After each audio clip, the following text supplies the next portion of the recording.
Émotionnel ou rationnel, en accord ou à l'opposé. Les rencontres de l'heure. On a souvent abordé avec notre expert en longévité la personnalité des centenaires. Hein? C'est des gens qui sont fondamentalement positifs.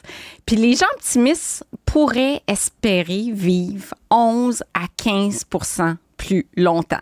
On retrouve notre expert Éric Simard, docteur en biologie, chercheur dans le domaine du vieillissement, pour en discuter. On en a parlé souvent, mais je pense qu'on n'a pas fait le tour encore, Éric, de la personnalité des centenaires. Puis je veux que tu me parles absolument de ton arrière-grand-mère. Ah oui, Isabelle, écoute, c'est une anecdote succulente. Puis bon, je vais inviter les gens qui sont à l'écoute avec nous là, de faire un petit effort pour se mettre dans ma tête, parce que vous allez comprendre que c'est un événement qui m'a marqué, que j'ai réalisé lors de l'écriture de mon premier livre, en fait.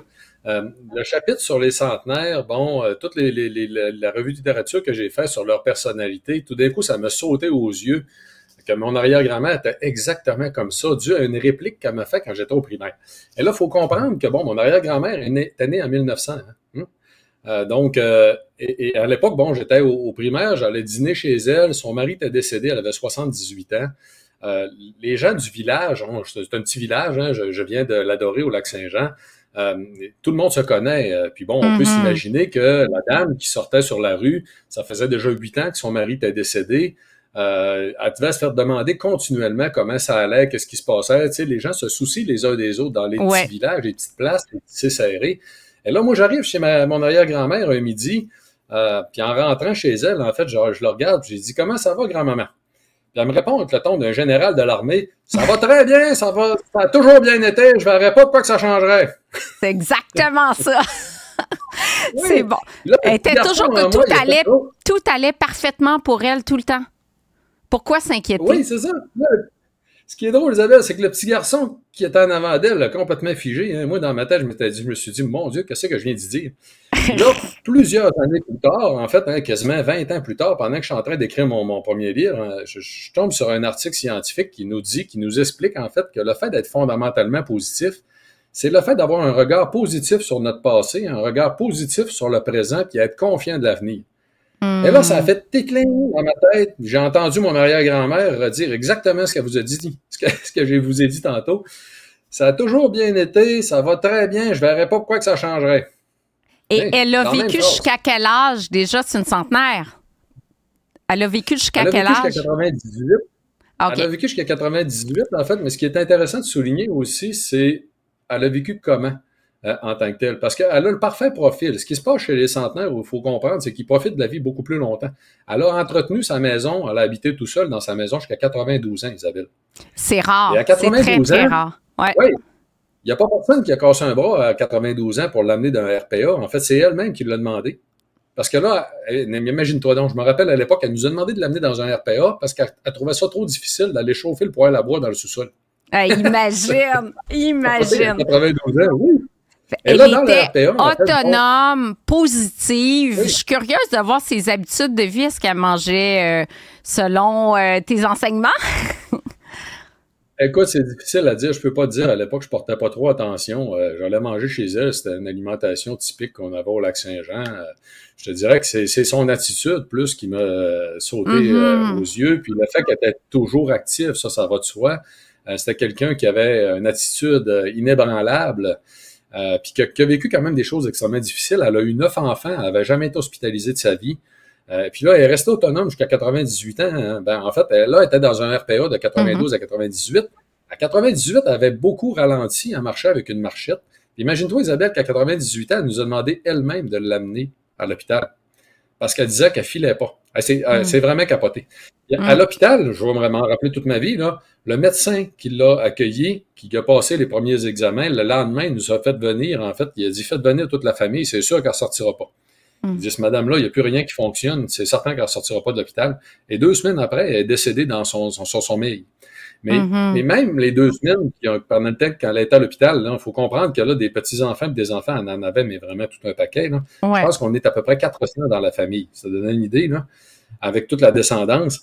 Et là, la dame, dans son lit, nous disait, en fait, mon arrière-grand-mère, je suis content que vous soyez là, j'ai vécu une belle vie, je suis vraiment fier de vous autres, je suis fatigué, mon temps est venu, merci d'être venu me voir. Ah, une résilience. Encore positive. Est positive jusqu'à la fin. Elle sait que la mort s'en vient, puis positive, contente de sa vie. Je suis rendue là, je suis fatiguée, c'est correct. Oui, maintenant complètement sereine. C'est incroyable l'histoire de ton arrière-grand-mère, mais comment transposer ça dans notre quotidien ou quand tu vois l'attitude de pas s'en faire avec le passé, de pas s'en faire avec le futur, c'est quand même rare. Il faut carrément changer notre façon de penser. Oui, Isabelle. Puis pour bien percevoir, en fait, j'invite là, les auditeurs qui sont avec nous pour bien percevoir ce que c'est que la personnalité des gens centenaires. Mm-hmm. Il y a un article que vous allez trouver facilement sur Internet qui a été produit dans Le Devoir il y a plusieurs années par une amie à moi, en fait, une journaliste qui est devenue mon amie, en fait, qui s'appelle Eugénie Francoeur. Un article vraiment extraordinaire qui s'appelle « Voyage au cœur d'un monde idéal ». Mm-hmm. Et là, je vous ai rapporté quelques éléments de l'article en question pour vous donner une idée. Puis bon, si on va directement au dernier, en fait, que je vous ai ramené, là, on dit « Je veux vivre encore longtemps, j'ai encore beaucoup de travail à faire ». On parle d'un centenaire, là. Oui. Ça nous donne une idée de l'esprit dans lequel, en plus d'être fondamentalement positifs, ces gens-là, ils sont animés d'un désir d'être utile pour la société. D'être productif. De continuer à être productif. Donc, de faire quelque chose d'utile. C'est ce que les Japonais appellent l'ikigai. Puis bon, pour ceux et celles qui sont intéressés par le développement personnel, on en entend beaucoup parler, en fait, de l'ikigai. C'est le fait de réussir au cours de sa vie à aligner parfaitement nos passions avec ce pourquoi on est doué et ce pourquoi on est payé. Donc, on finit finalement par vivre de ce qu'on aurait toujours dû vivre, en fait, parfaitement aligné, ce que les gens nous disent souvent être sur son X.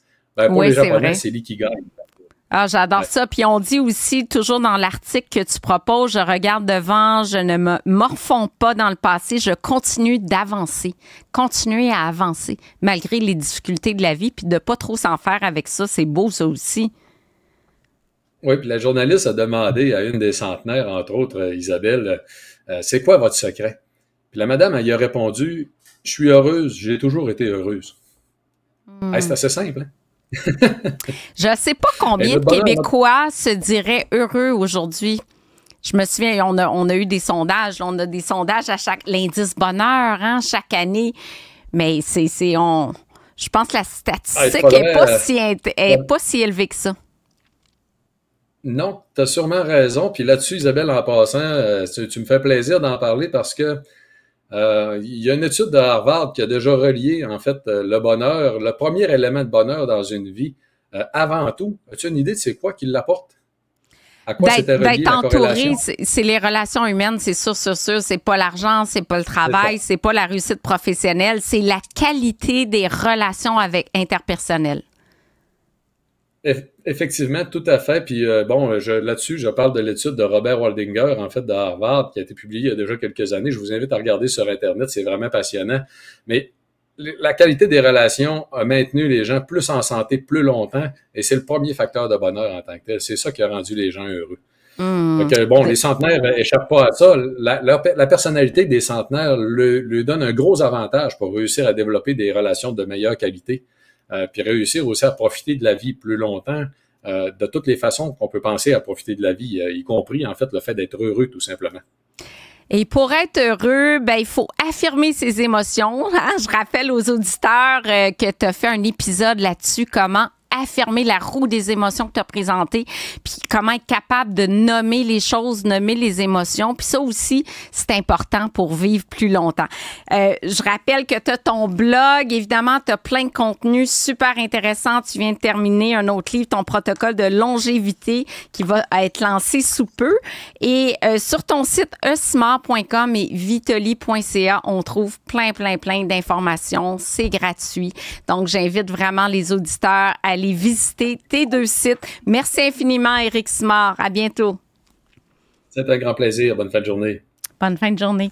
C'est ce qui complète l'émission d'aujourd'hui. Merci encore une fois à tous d'être fidèles au rendez-vous pour ce balado et je remercie toute l'équipe de recherche et Jean-Philippe à la mise en onde. Merci tout le monde.